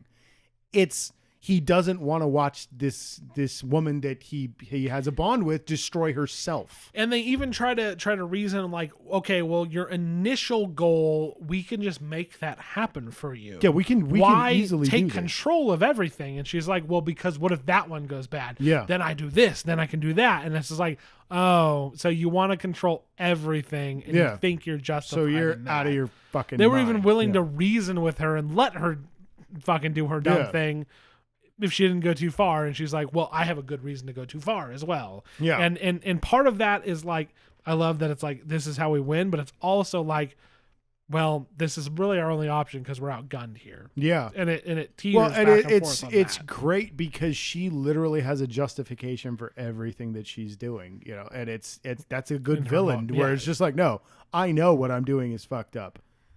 but I have to. But and they're like, well, look, this isn't going to get worse. And she's like, oh, no, I have a contingency for that. Yeah. There's always a plan B, and it's great. It's so good. Yeah, and that's some of the best shit. Again, she's up there, right? She's one of the best villains they've got. And I'd like to see more, but where do you go from here, I guess? I have no idea. Yeah. I have no idea. It's just, it was such a good performance, I guess. Yeah, no, absolutely. Yeah. Other than that, like, what was her name? America Chavez? America Ferrero. Fucking, I thought she was cool, but like, she kind of is part and parcel to the Doctor Strange thing with me, where I was just kind of like, I don't care. Sure. So my thing was like, she's gonna end up being. It had X-Men written all over it, right? Yeah, you asked me, is she an X-Men? And I said no. Tragic fucking first finding out her powers, ends up hurting somebody she loves, fucking on the run, needs mentoring, had X-Men written all over it. You got Patrick Stewart in the movie, Xavier, and I'm like, all right, this is how we're gonna do this. And then they were like, no, we just don't care to explain it at all. And when she finally got control of her power, it was because Doctor Strange offered the idea that she try. I don't have control of my powers. Would you ever try? Have you tried? And she's like, shit, dog. You did it. I'm gonna go punch stars in this girl's face. Yeah, exactly. And and that was the thing that I liked, was her immediate responses to, oh, I'm gonna punch her. Mm-hmm. And it doesn't fucking work. So she's just like, oh shit, I should talk to her. Yeah. And again, I just love that. The whole, that was one of the things I loved about Eternals, was there was so much talking. Oh yeah. When it comes to, I agree with you a lot, especially when it comes to Strange and Wanda. I agree with you a lot. But I think overall, when it comes to, we need to figure out this fucked up situation and nobody really kind of knows the right thing to do. Yeah. In this, there's obvious right and wrong. And I think Eternals, when it comes to that, is a much better on that front. Well, because there's a good moral ambiguity throughout the film. Like, should we have gotten involved earlier? Why didn't we do this earlier? Why didn't we help? Why didn't we? Yeah. Yeah. And in this one, it's kind of touched on. But I praise Doctor Strange because the conversation always happens first. Yeah, of course. Is always the most important part. No. When it comes to that, yes, because Eternals kind of held shit close to the chest, and then everybody was just kind of like, well, this is what I believe, and fuck you. But like, on a grander scale, I think there was a lot of more ambiguity and things like that. Yeah. But no, you are right that in this one, and again, they're trying to say this Strange is like the exception, because other Strange that we see he's supposed to be the different Strange. See at the beginning of the movie was just kind of like, well, this is all I got to do, kind of acting like we've seen these guys act throughout this whole MCU of just like, this is the right thing to do and I'm doing it and fuck you. And yeah, watching the resolution to this and how he interacts with another person as we know is a hero who's gone completely off the fucking reservation, watching him try to logically explain why she's in the wrong was refreshing. And yeah, that's the biggest thing that stands apart from the MCU as a whole, taking away Raimi's influence and the camp and the horror. That's what makes the story different. Yes. The filmmaking, it's definitely all Raimi, right? But, that's there's two elements to why this has its little own identity and why it's so different. Yeah. I love fucking that the biggest heartfelt speech that you could come up with in any Marvel movie is delivered by an undead Doctor Strange missing half his face. Yeah. The whole last part of this movie had me laughing because you're supposed to, and just being like, fucking, here we go. This is a fucking comic book movie. I was just grinning and being like, this is so fucking dumb. This is awesome. I love it, dude. I love it. He made a cloak out of demons. Like, no, there's like a bunch of dialogue. Oh, the spirits of the damned and blah, blah, blah. And then all of a sudden they're just like, fuck you, dead corpse. And then he's just like, take control of those motherfuckers. Yeah, fucking use it, dude. And then he's flying with fucking demons and it's like, this is fucking nutty. This is amazing. Awesome, dude. He's fucking got that huge cape that looks like bat wings made out of fucking spirits of the damned. Yeah. So goddamn good. But yeah, I was just like, here we go, dude. This is a comic book movie. This is incredible, dude. He uses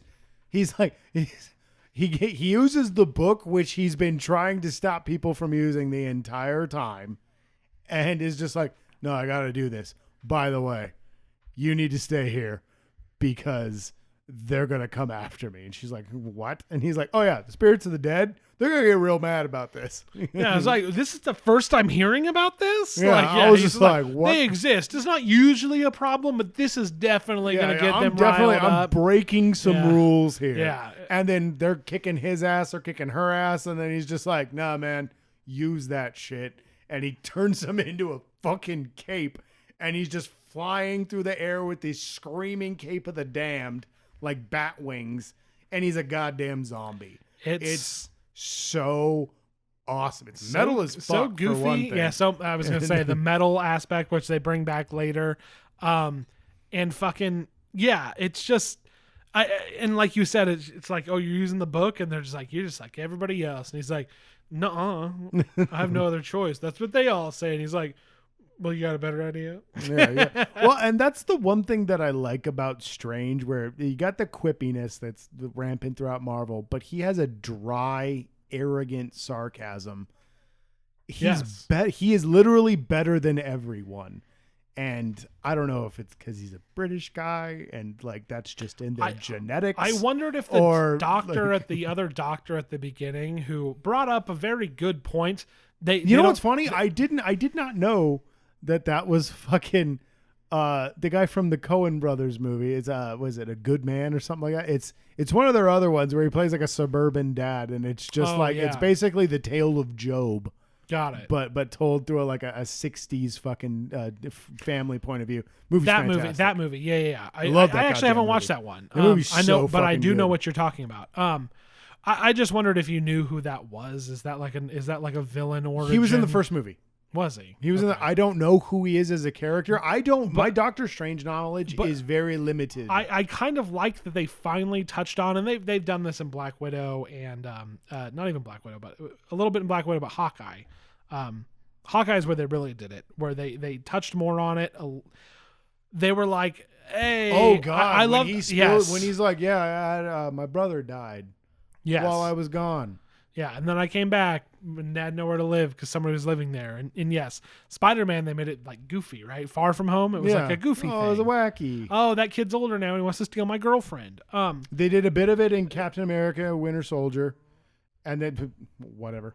And then Falcon Winter Soldier, yeah. And then they did it really good in Hawkeye, where you actually watched it happen, and then she was in a stranger's home. Yes. Well, no, they still lived there, but you just saw shit like. But she had aged and it was so crazy. It was so instantaneous. I loved the way they handled that. Where they were nowhere for a bit. That's incredible. Yeah, And then in this one, when you actually deal with a survivor, but just part of history is like you learn in school, and then an alien came and snapped everybody away for a while, and this guy Doctor Strange and his group of fucking associates, they fought him off, and it's just and he used the time stone, and it's just like, it's funny that people are like reading comic books like it's the history of the earth, which I think they're like really leaned into in this one, which is like some good camp. Oh, it's fantastic. Like, people know he's the guy who did the thing, and like even going to the other universe where he's got a statue of him and all that stuff. Well, and I love that the guy straight up asks him, he's like, "Did you really do the best that you could?" And he's just like, it was the only choice I had. And he's like, oh, was it really? He's like, and also some of it was out of my fucking hands. Yeah. Like Tony Stark did a lot of this. Yeah. He was the one who was like, not put everything back to how it was, but to keep the status quo and bring everybody back. Blame him, motherfucker. Yeah, because he didn't want to lose his kid. Right. Yeah, exactly. Like, whatever, dude. Fucking Star-Lord's to blame for all of it. Exactly. Which... I really hope we touch on that. I gotta bring it up. They're implying that Star-Lord did fuck it up because on the Illuminati's universe, they clearly stopped him on Titan. Yep. Where they would have if Star-Lord wouldn't have fucked it up. Yeah. And watching Xavier in his dumb big chair just on an alien planet was very funny looking to me. That chair does not translate well. I'm hoping if they go with the big yellow chair, the big hover chair, they put a little more effort and like, I don't know, we'll just put a big box around him. Just put him in a diaper box. It looks cool. Like I don't know, like whatever. The prop. That's a complaint that's a complaint I have with a lot of the recent Marvel shit where I'm just like, this doesn't look like you even care. The prop could have been better, but it's mostly just kind of like, this is goofy and whatever, right? Who cares? But I like that implication that it's just like, we took care of this much better than you guys did. Nobody disappeared in our universe, only in your stupid universe. Yeah, only because you guys were idiots. Did you fuck it up that bad? Yeah. Where the only way we win is to let him win first. Yeah. I got a question for you. Okay. Since we get Captain Carter in that universe, do you think that T'Challa is Star-Lord in that universe? That's interesting because I don't. Because here's the thing, but Evil Strange doesn't live in that universe. He lives in yet another universe. Well, so I don't think all of the what ifs are on the same universe. I think the more interesting question is... No. All the what ifs did come together. Oh, shit. I know that. All the what ifs did come together and they stopped Ultron or something like that. I can't remember who they ended up fighting because it wasn't Thanos because Thanos was a good guy. So here's the real problem. Okay. I watched an overview. I didn't watch any fucking what ifs. Do I think T'Challa is Star-Lord? No. Do I think Tony Stark is Iron Man? No. Do I think because it would make sense that he wouldn't be Iron Man because Steve was Iron Man in that universe. But Steve is dead because Steve would be dead. Yeah. And also, but they never hinted that Howard took over. But also, I'm just like, is Hank Pym making these Ultron robots in this universe? Dude, that's a good question because according to the comics, Pym made Ultron. Yeah. So all these Ultron bots, I was like, so was that Pym or what? I know, man. Sometimes I impress. Look at you. That's more interesting to me when it comes to like the T'Challa Star-Lord story was just like, that's some good fun. Yeah. Like. Yeah, if Star-Lord wasn't an idiot, what could a reasonable man get done on a galactic scale? Yeah. But I don't know. They kept it pretty grounded, right? So I'm more like, okay, Tony's probably out, but is Pym more prevalent in this one? And is that bad because he's a fucking asshole? And I mean, so is Tony, but yeah. Why is the whole Fantastic Four not here? Do other X-Men exist? You know what's funny, dude, is everybody in my theater hooped and hollered when Xavier came out. Sure. And they played the 90s X-Men theme. Sure. Which was dope. But like, I didn't pay attention to that. I was the only guy in the theater that when they showed Krasinski as Reed Richards, I was like, my boy! Yeah, right? That's what I was the only one too who was like, oh shit, oh my God, they did it. I know. I was just like, bro, they did the thing. Yeah, I was like, bro, I hope you come back, dude. I hope you come back because I need more of you as Reed, man. I know you wanted to do this. Yeah. I'm glad that you're here. Please tell me this is a portent of things to come. Yeah, you know, I want to see him get. And his they are making that movie, correct? Yes, they are making Fantastic Four. Why would they not? I don't know. Well, they did fucking make it at Inhumans with Anson Mount as Black Bolt. I was gonna say if they're gonna bring back the guy who, anyway, apparently the worst Marvel thing that's ever existed. Yeah, nobody's seen that shit. But dude, that was another one. I was just like, oh shit. They got Anson Mount again to play Black Bolt, and he's wearing the proper costume. Good for you. You look goofy as shit. I'm happy. You know. Yeah, that was. It was cool to. Yeah, as dumb as the whole setup was, and as kind of fan service as it was with the what if sort of angle, the cameo. It was cool to see, like, their big players are a lot different than our big players, right? Yeah. While you have a Captain Carter, you also have a guy who just like fucking speaks and blows you up, and a stretchy man. Like that's different. Yeah, and I liked that it was Monica that was Captain Marvel. I thought that was cool. Rambo, fucking Monica Rambeau. Yeah, those were kind of like whatever, but I thought she was cool. I was just like, cool. It would have been cool if, except for in WandaVision, they set up her daughter as being fucking Photon, and I'm like, all right, whatever. Like it's just Captain, because the difference with Agent Carter is she's different. Yeah, sorry, Captain Carter. Captain Carter is she's actually somewhat different from Captain America. Yeah, she's got a jetpack. That's different. Yeah, and like she was just Captain Marvel. Watching her in live action, I was just like, dope, man. Yeah. Fucking the jetpack was dope as fuck. Throwing the shield around. I wish she had the sword. That would have been cool. Did she have the sword? I don't think I'd have to rewatch it, but I can't remember if she had the sword. I was like, oh, she's just Captain Marvel. Like, fucking who cares? Yeah. Yeah, she's still the same Captain Marvel, just with the green and white costume. It's like, if you're gonna bring back a character we've already seen, you change him up. So that was just Captain Marvel again. I remember we had that conversation because like I was like, it would have been cool to see Marvel or Kid Marvel, or something. Yeah, that would have been cool. Whatever, because everybody else was somebody we haven't seen on our universe, whatever you want to say, the universe we're used to. The movies, the movie universe, yeah. And it's just like, oh, it's Captain Marvel, but it's a different lady. Like, okay, fucking whatever.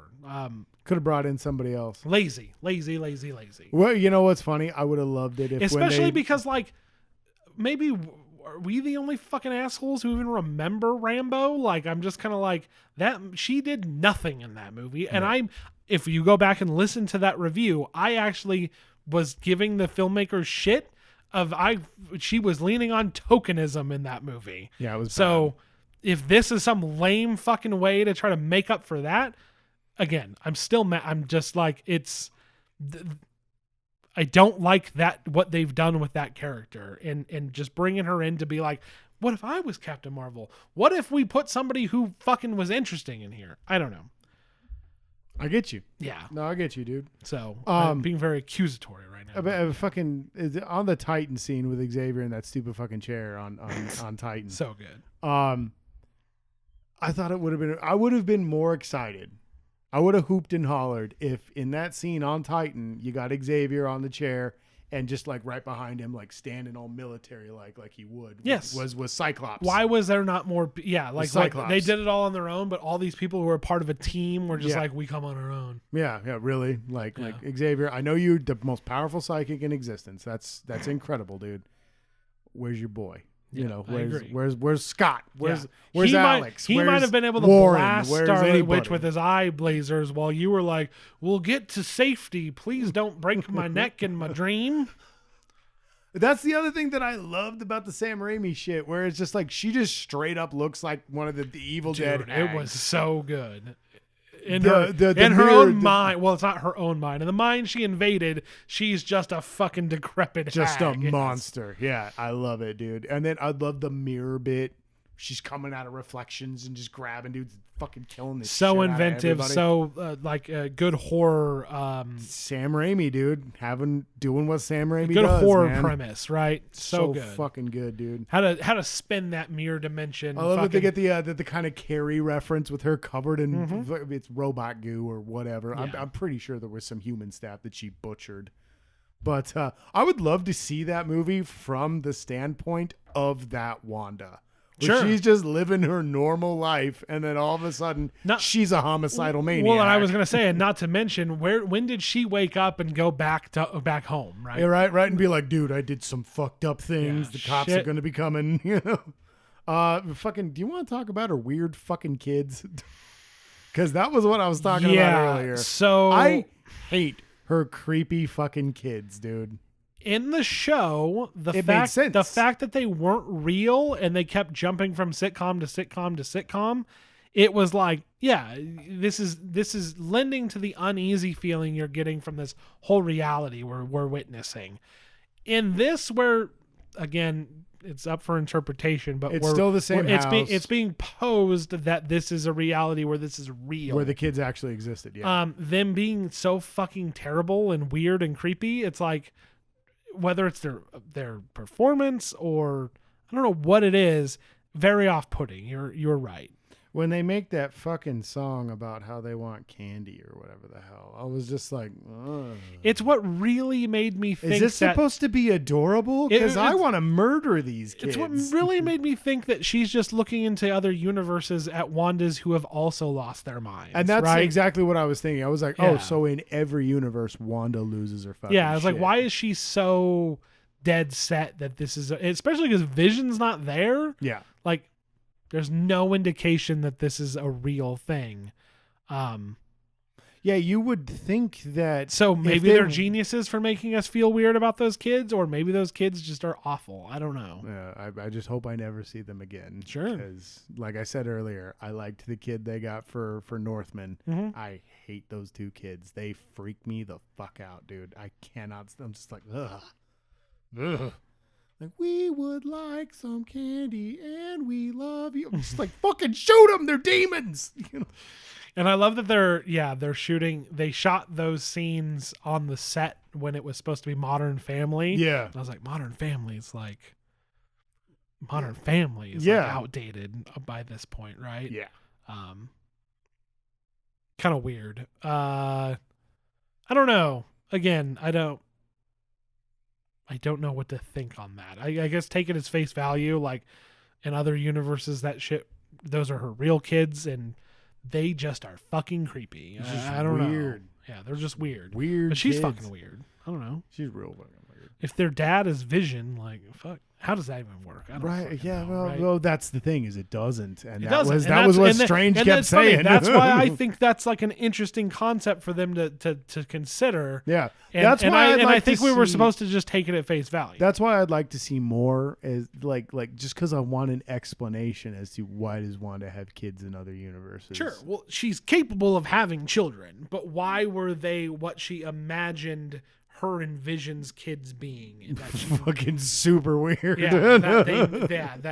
She just made him up. But then again, maybe she had already seen them in her dreams, because dreams are the gateway to the other realities, which somebody pointed out when Tony was talking about that he had a dream that they had kids on the way. Yeah. And whatever. It changes a lot of context if that's how that really works in this world. But weird as fuck, man. Yeah. Yeah, it's fucking strange. Doctor Strange. I was going to do it, and I was like, no, I'm going to let him do it. It's a good movie. It's awesome. Yeah. It is awesome. I'm glad we... I know it has some detractors, because it is a mess. It is a messy movie. But it's awesome. But that's, it just gives it some character, honestly. Like, yes, the gripes and so was Endgame. Yeah, the concerns and the gripes and whatever, like, they're valid, but it's also like, hey man, that's what makes this movie different. They could have buttoned it up, and it could have been clean and fucking cookie cutter and bullshit like the most recent. It's unquantifiable, but sometimes a little fucking jankiness is what gives a movie its character, right? Like fucking Big Trouble in Little China, like, is not a very well fucking buttoned up film, right? I disagree with you, sir. Big Trouble in Little China is the greatest film that's ever been made, dude. It's kind of a weird fucking messy movie, but yeah, dude. No, and that's what you get a lot of feels out of this is like it's an action horror movie from a different time. Yeah, for sure. And it's incredible, dude. It just sucks that like America and Doctor Strange, the brand new character that they introduce, is one of the least interesting. Sure, and I thought it was going to be a vehicle to what they already are hinting at, and it's fucking missed opportunity. Yeah, it literally really doesn't go anywhere. Other than just like, okay, we have something in our back pocket if we ever want to be like, this is happening in a different universe. Yeah, and I'm wondering if they're gonna go with like a Young Avengers kind of thing. I think that was what they were called.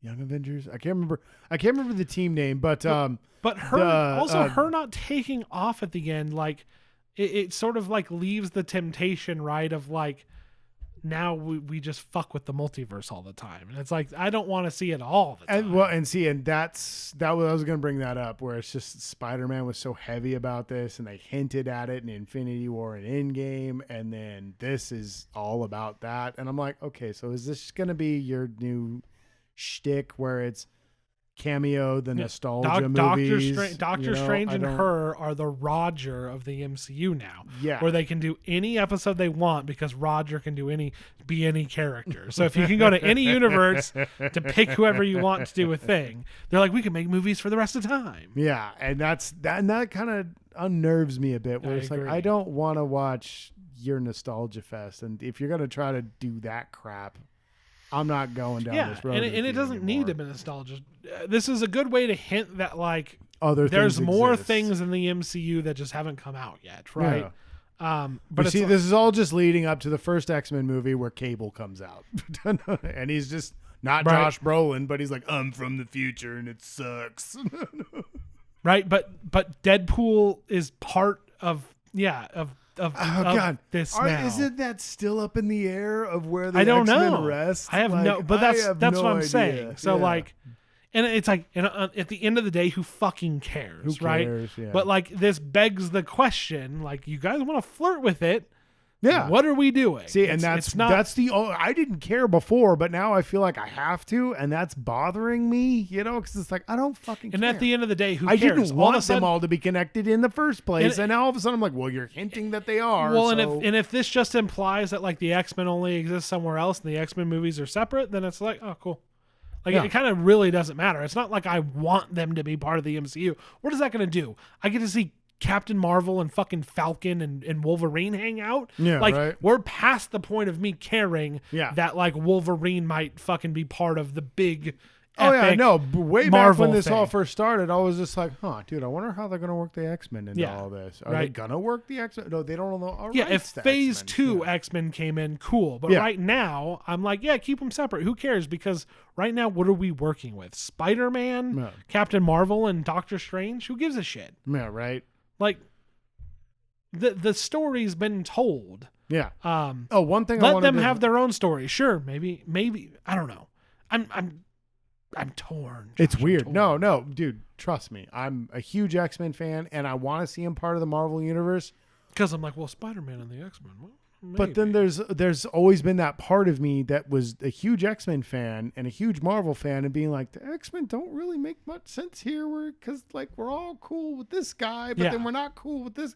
That doesn't. What? Oh no, because he was born that way. That doesn't make any sense. Hulk tears up fucking cities. Yeah. That. Oh, you see the trailer for She-Hulk? Yeah. Okay. And I'm going to tell you why I feel wrong about it. She-Hulk was always the counterpart to Hulk, who was a fucking monster, and you were supposed to be afraid of him. And he wasn't good. Like he wasn't. Yeah. He wasn't. But in he this wasn't one, at one with himself. But he's Professor Hulk, and in this, now he's Professor. Which begs the question. Which begs the fucking question. What the fuck is going on with Mark Ruffalo at the end of Shang-Chi? I don't know. Shang-Chi, sorry. And the shit's getting out of control. And that's the thing. They're pulling me back in, where part of me goes like, hey, the big thing's over. I'll enjoy what I enjoy and watch it. And now I'm like, they better bring this all together. Well, and that's what sucks too, is to go back to your point where it's like you kind of have to watch, where you think you kind of have to watch WandaVision. I think that, fuck it, you don't need to. Sure. But I will say this is the biggest connect. The biggest connect. The biggest one where it's like not a direct sequel, where they were like, where they brought something in that's like really important. Because like Winter Soldier, it's like you didn't watch Agents of S.H.I.E.L.D., who cares? Like if you did, you got a couple little Easter eggs. But like this one, it's like the whole origin story of the bad guy, which you can just take it at face value. Who cares? But like the whole origin story of the bad guy revolves around watching a 6-episode series. Yeah. Anyway. But like what's bothering me the most is now it's like back in the day that was fascinating. They were going to tie the show into the movies. It's unheard of. But that was back when they had one show. Correct. And now they've got like, 6 or 7 shows? 5 or 6? Yes. Okay. Oh yeah, you have a beeve. I got beeves. All right, that's staying in because I don't want to edit it out. That's because it's funny. Ryan's grabbing another beer. I have beer in my fridge. But what are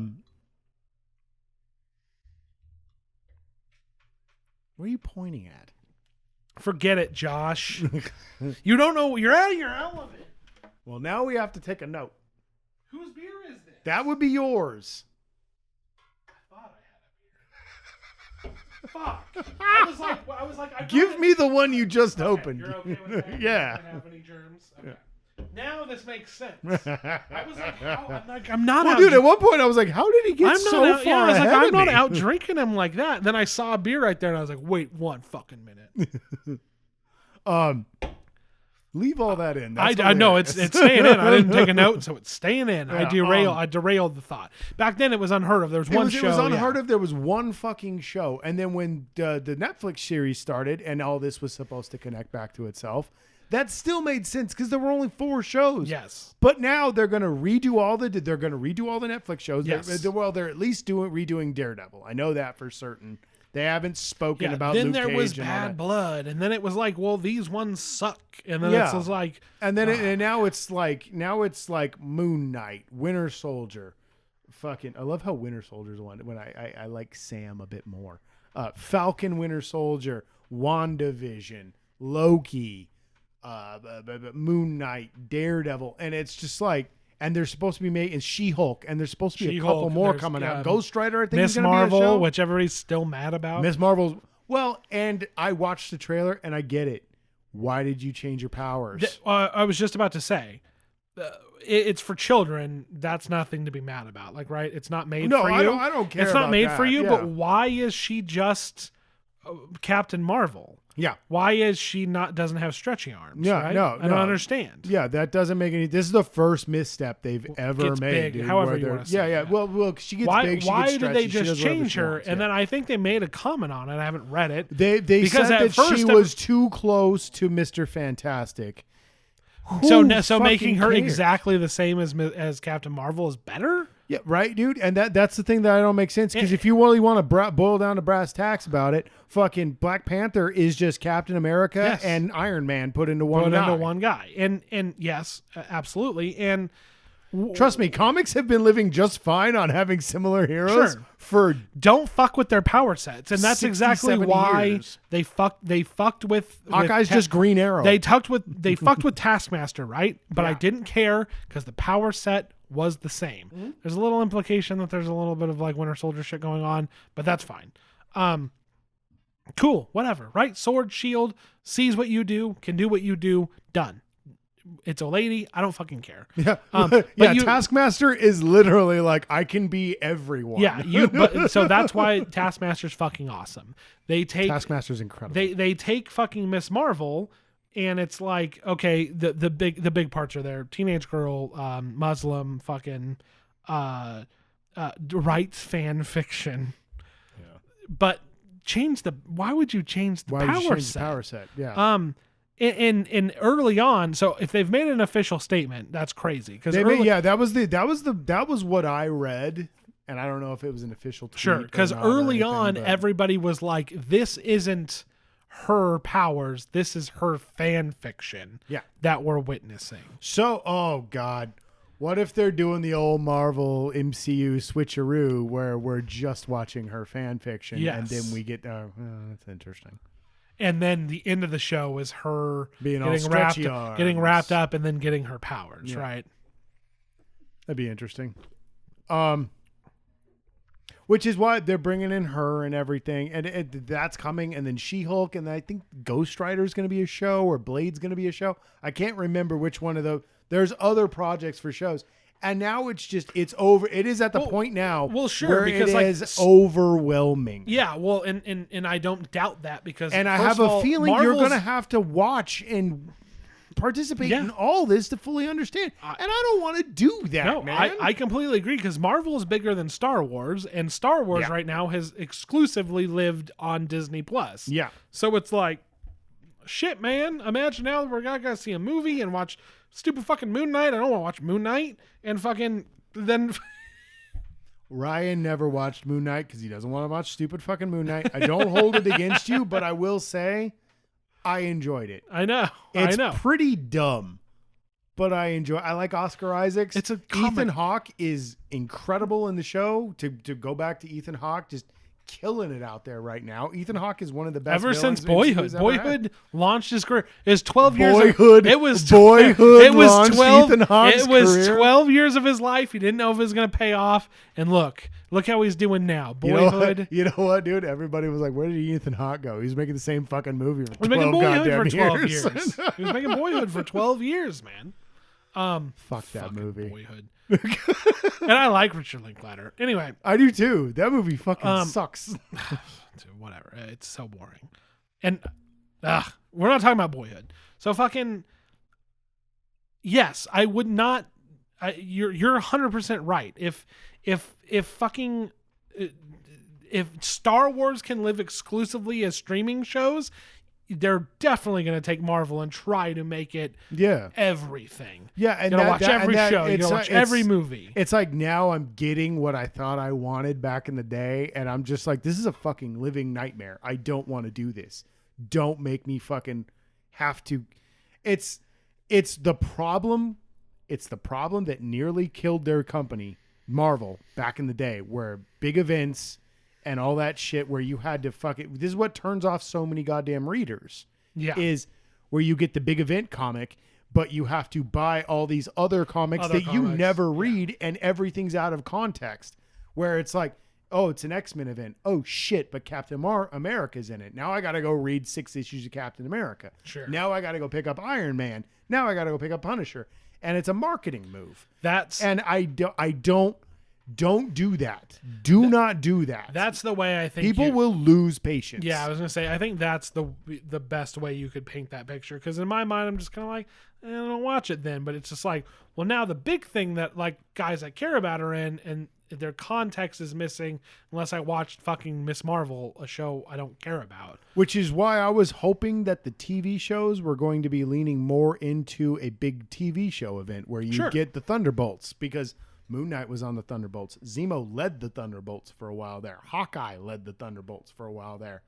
It makes sense to keep it in the TV, but they're not going to do that. They're apparently going to tie into all the fucking movies, and then there's probably going to be a Thunderbolt movie. It's just so weird post Endgame, like fucking Doctor Strange and Spider-Man are like some of the biggest movies ever. Doctor Strange is the one that is weird to me, and it's like Spider-Man doesn't weird me and it's out. like, what do you do? So I'm like, maybe they have to lean into the streaming stuff, but I don't know. Well, because I don't know anymore. Like, and at the end of the day, it's like, who fucking cares, I man? think they thought with Captain Marvel that that was going to be the new big one, and it was such a polarizing film, with fucking incel weirdos and the marketing and film nerds that are just like, nah, this isn't very good. And then you got the other people that think it's good, and that's fine. And that's fine. Like the movie I think is just okay. It's fine. It's fine. It's no worse than Iron Man. Like I said, 2. I was like, I couldn't imagine being so angry at such a fucking whatever movie. I hate that movie because it wasn't as good as I was hoping it would be. Because like, came out the same year that fucking Wonder Woman came out, and I thought Wonder Woman was incredible. Yep. And I was like, and this is your offering? This is how you're going to counter it? And then they made Black Widow, and I was like, you still don't get it, do you? You just don't get it, do you? You just don't get it, do you? This is terrible. Josh, counterpoint, Taskmaster is in that movie. And Shut Taskmaster up. is fucking cool as shit. Taskmaster was fucking badass in that movie. And there's a lot to like about Black Widow, and I think I'm on record as being like, I don't think it's that great, but it's pretty cool. Yeah, it is, dude. We want to talk about fucking like Iron Man 3 and fucking Thor 2 and whatever the fuck. Yeah. Black Widow is the most Marvel fuck you. This is a Marvel movie ever made. That's how I felt about Shang-Chi. Shang-Chi, I was on board. I can't disagree more about Shang-Chi. Shang-Chi is cool. I was on board. It's no Multiverse of Madness. Multiverse of Madness came out and fucking obliterated that in terms of having a little bit of character to it. Yeah. But I don't know. I was on board for Shang-Chi for the first half, and then when it remembered it was a comic book movie, I was like, fuck this movie, dude. Yeah, sure. But like there's dragons. You just like that it turns into a Pokemon movie. Yeah, fucking dude, it's good. It's good. I like that movie. It's fucking cool. It's all right. I fucking like it. It's all right. It's all right.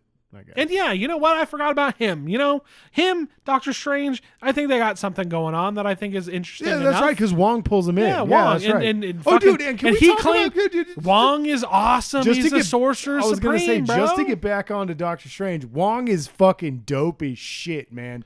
When they threw him off the side of that cliff, I thought he was done. I was like, no way, Wong doesn't go out like that. No, Like he doesn't. No, he doesn't, and he fucking definitely doesn't, because that guy fucking threw the magic knife in and was just hanging on. Oh man, I was pumped to see that my boy Wong was hanging in there. I guess in the interview literally. he was like, it's the fucking Wong phase. I was gonna say, what did he say? It's the phase of Wong. Yeah, it's the Wong phase dude. right now, and it's just like, and he's not lying. He's fucking wrapped up in all this shit. Oh, dude, he was in Shang-Chi. He was in. And he's just such a level-headed dude, right? Like that's why he is the Wong Coulson. is about getting the shit. He's the new Coulson of he's this the new Coulson. of this era right now. I am.